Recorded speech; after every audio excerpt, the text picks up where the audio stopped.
Good morning and welcome to our economics class.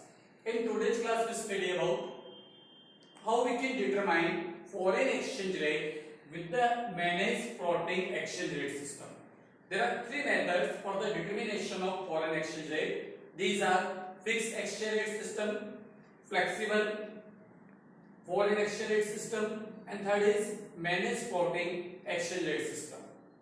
The second method, flexible or floating exchange rate system, is removed from your syllabus by CBSE this year when CBSE reduced your syllabus by 30%. So we study only the managed floating exchange rate system.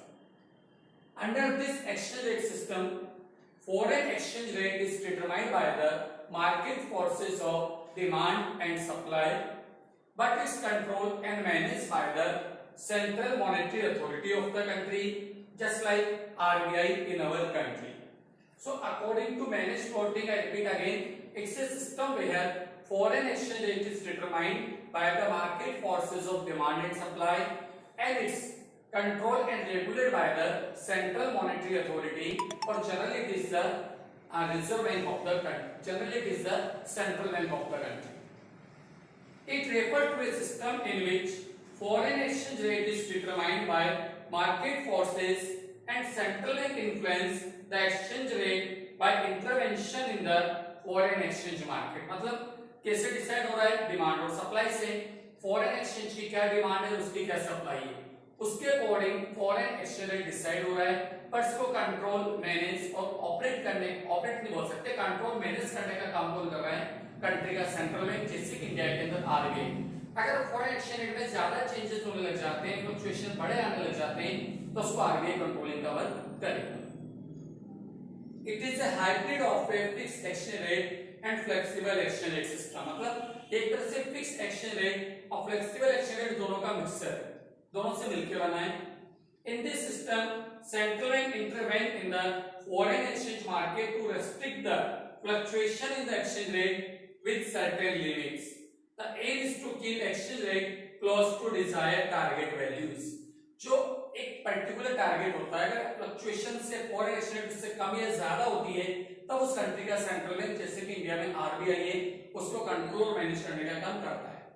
For this, central bank maintain reserve of foreign exchange to ensure that the exchange rate system is in the targeted value. It means अगर उसको foreign exchange control करना, मान लीजिए demand बढ़ रही है, demand बढ़ेगा तो हमारी करेंसी की वैल्यू कम होगी और फॉरेन करेंसी की वैल्यू बढ़ेगी. अब उसको कंट्रोल करने के लिए सेंट्रल बैंक क्या करेगा? उतनी क्वांटिटी में सप्लाई इंक्रीज कर देगा. तो सप्लाई इंक्रीज कब करेगा? जब उसके पास फॉरेन करेंसी का एक पर्टिकुलर स्टॉक को मेंटेन करके चलेगा. It's also known as dirty floating exchange rate. आपको याद रखना है, उसको क्या बोला जाता है? Dirty floating exchange rate. अब हम बात करते हैं, अगर हम फॉरेन करेंसी की, तो हम फॉरेन एक्सचेंज की डिमांड क्यों करते हैं? Why we need the foreign currency? There are few points regarding it. Import of goods and services. अगर हम किसी भी गुड्स या सर्विस का इंपोर्ट कर रहे हैं, तो नेचुरल सी बात है, उसका जो हमें पेमेंट करना पड़ेगा वो हम फॉरेन करेंसी में करेंगे. Tourism, if we are going abroad for the tourism purpose, study purpose, or even any business conference, etc. Unilateral transfer sent abroad, just like अगर हम किसी कंट्री को ग्रांट्स दे रहे हैं, हम डोनेशंस दे रहे हैं, ये क्या होता है हमारे लिए? One way transactions. Purchase of assets in foreign countries. अगर फॉरेन कंट्रीज में लैंड, शेयर्स, बॉन्ड्स, हम इन सबको अगर हम परचेज कर रहे हैं, तो इसके लिए हमारे को पे करना पड़ेगा. Speculative motive. Foreign currency is also demanded for the speculative motive. So all these are the reasons of demand of the foreign exchange. As demand of the foreign exchange increase, in the demand for foreign currency rise in the following situations. अब demand कब बढ़ेगी? Demand बढ़ने के कुछ reasons होते हैं, जैसे कि हम देखेंगे हमारे को इंपोर्ट्स बढ़ जाते हैं, तो इंपोर्ट को पे करने के लिए हम फॉरेन करेंसी की डिमांड ज्यादा करेंगे. अगर हम rest of the world tourism के लिए जा रहे हैं, तो हम ज्यादा डिमांड करेंगे. अगर हमारी करेंसी की वैल्यू रिड्यूस हो जाती है, हमारी करेंसी की वैल्यू जैसे फॉरेन करेंसी के कंपैरेटिवली थोड़ी कम होने लग जाती है, समझ $1 75 रुपीस का है, वो 60 रुपीस का हो गया, तो in that case demand of the foreign exchange will increase. हम फॉरेन करेंसी की डिमांड ज्यादा करेंगे. आप समझना, $1 के पहले हम 75 रुपीस पे कर रहे थे, अब $1 के लिए $60 पे करना पड़ेगा, so we demand more of the foreign currency. Demand curve of foreign exchange. The demand curve of foreign exchange is always downward sloping from left to right. जो foreign exchange का demand curve वो कैसा बनेगा? Downward sloping left to right. Why? Because it shows inverse relation between foreign exchange rate and its demand. अगर foreign exchange rate कम होगा तो demand ज्यादा होगा, जैसे हम देखो अगर कम होता है foreign exchange rate तो demand increase हो रहा है, अगर इसके अपोजिट foreign exchange rate बढ़ रहा है तो demand हमारा reduce हो रहा है. Okay, so it show the demand of foreign exchange. आगे बात करते हैं सप्लाई. हमें foreign currency कहां से मिलती है? What are the sources of supply of foreign exchange? First and very important is export of goods and services. हमारे यहाँ से हमारी डोमेस्टिक कंट्री से जो भी गुड्स और सर्विसेज का एक्सपोर्ट कर रहे हैं उसके लिए हमारे को क्या मिलेगा? Foreign currency. Foreign investment in our country, हमारी कंट्री में जो भी फॉरेन इन्वेस्टमेंट्स हो रहा है एफडीआई के फॉर्म में, पोर्टफोलियो इन्वेस्टमेंट्स, आप बोल सकते हो एसेट्स के अंदर जो इन्वेस्टमेंट्स हो रहा है उन सब के अगेंस्ट हमारे को क्या मिल रहा है? Foreign currency. Remittances from abroad, जो यूनिलैटरल वन वे ट्रांजैक्शन होते हैं ग्रांट से, डोनेशन से, इनके वे में हमें रेस्ट ऑफ द वर्ल्ड से जो फॉरेन करेंसी मिल रही है. स्पेकुलेटिव मोटिव, स्पेकुलेशन पर्पस से भी हमारे को फॉरेन करेंसी मिलती है. इन द सिमिलर वे इसी तरह बात करें टूरिज्म में, जो as a tourism purpose India आ रहे हैं, स्पोर्ट्स एक्टिविटी के लिए आ रहे हैं, डिफरेंट कंट्री के एम्बेसीज हैं, all these are from the source of foreign supply for us. पर हम फॉरेन सप्लाई की बात करें तो फॉरेन जो सप्लाई कर होता है, फॉरेन एक्सचेंज का सप्लाई कर, वो क्या होगा? Upward sloping. कैसे? वो फॉरेन एक्सचेंज रेट और उसकी सप्लाई के बीच के पॉजिटिव रिलेशन को शो करेगा. जैसे फॉरेन एक्सचेंज रेट बढ़ेगा तो सप्लाई भी बढ़ती चली जाएगी. $1 ₹60 का है, 70 का हो गया, 80 का हो गया, तो जैसे डॉलर की प्राइस बढ़ रही है तो हमारे लिए सप्लाई भी बढ़ेगी, हमारी कंट्री में इन्वेस्टमेंट ज्यादा होगी. जैसे मान लीजिए फॉर एग्जांपल किसी कंट्री ने हमारे यहाँ पर $1 का इन्वेस्टमेंट करा, पहले उसको इंडियन करेंसी में 60 रुपीस मिलते हैं, अब 70 मिलेंगे, 80 मिलेंगे, तो हमारे यहाँ पर क्या होगा? फॉरेन करेंसी की सप्लाई भी बढ़ती जाएगी. But it's due to a extend limit. सिर्फ एक गिवन लिमिट तक ही क्या होगा?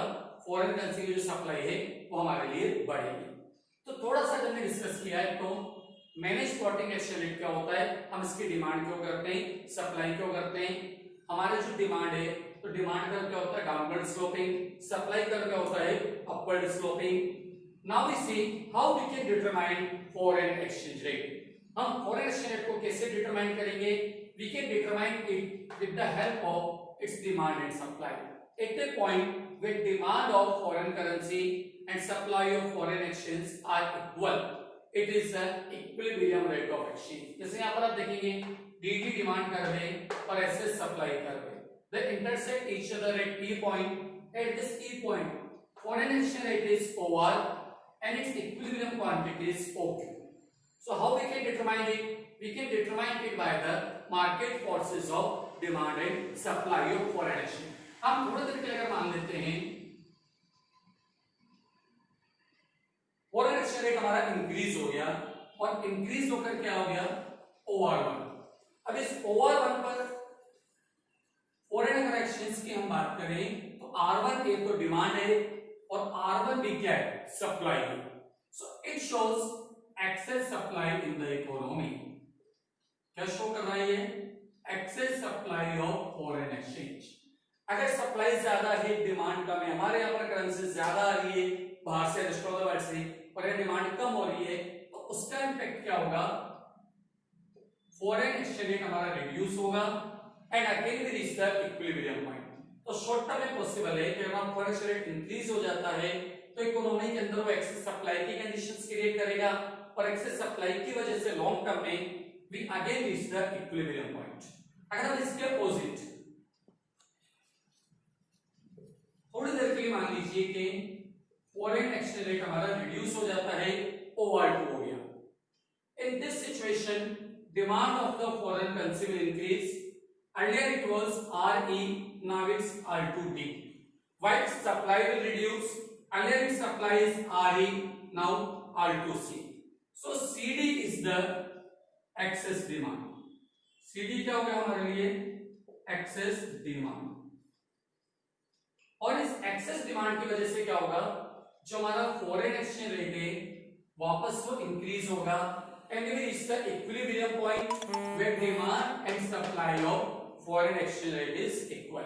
So in today's class we study about the meaning of managed floating exchange rate system, why we demand the foreign exchange, what are the sources of demand, what are the source of supply of foreign exchange, what is the slope of demand and supply curve, how we can determine the foreign exchange rate with the equilibrium of its demand and supply, what happens if the condition of excess supply or excess demand of the foreign exchange in the market. So all these are related with the managed floating exchange rate system. In next class we study what happens when demand increase or decrease, or the supply increase or decrease on the equilibrium rate of exchange. And then we also study few terms: devaluation, revaluation, depreciation, appreciation, and their impact on our export, imports, and other investments. Okay, so we study all these in the next class. Thank you.